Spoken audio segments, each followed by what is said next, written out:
50-50 ang usa ka political analyst sa gibutyan ni President Rodrigo Duterte atol sa iyang SONA. Kung ano, atong saron sa live report ni Jandy Esteban. Jandy.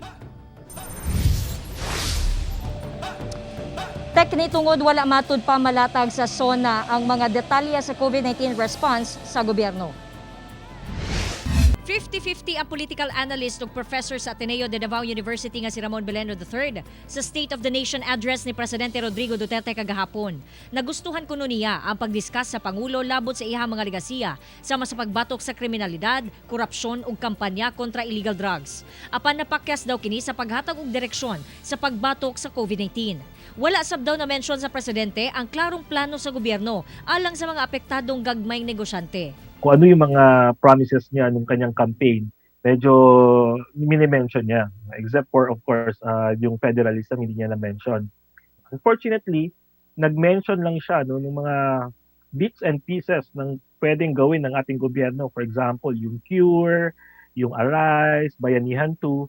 Pero wala talaga tayong narinig, no? What would be the concrete and comprehensive response natin dito sa COVID at ano yung direksyon natin. Samtang subling gipanawagan sab sa Pangulo ang pagbalik sa death penalty alang sa illegal drugs-related crimes. Pinaagi sa lethal injection.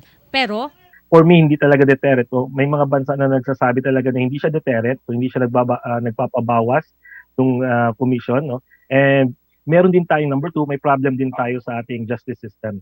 sa iyang tanaw, kung mapasar kini sa Kongreso, lisod kining mapasa sa Senado.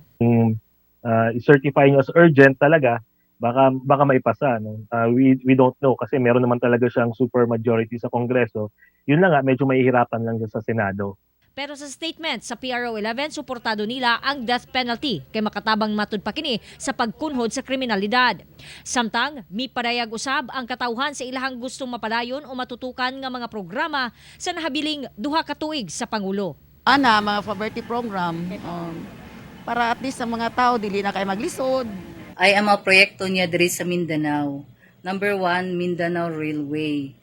Tungod, kung magkaroon ta og train diri sa Davao, dali na lang ang pag-deliver sa mga products at minimize ang traffic. Hinaot ko nga mahimong successful ang pag-improve sa services sa telecommunication companies. Tek sa itong paglibot-libot kaganiha sumala sa itong mga nahinabi nga kontento man daw sila sa pagpangalagad ni Presidente Rodrigo Duterte. Apan naglaom sila nga sa nahabilin nga 2 years ni President Rodrigo Duterte magpadayon ang iyang maayong mga programa ug unta nga matuman na ang iyang mga gisad. Tek. Daghang salamat, Jandy Esteban.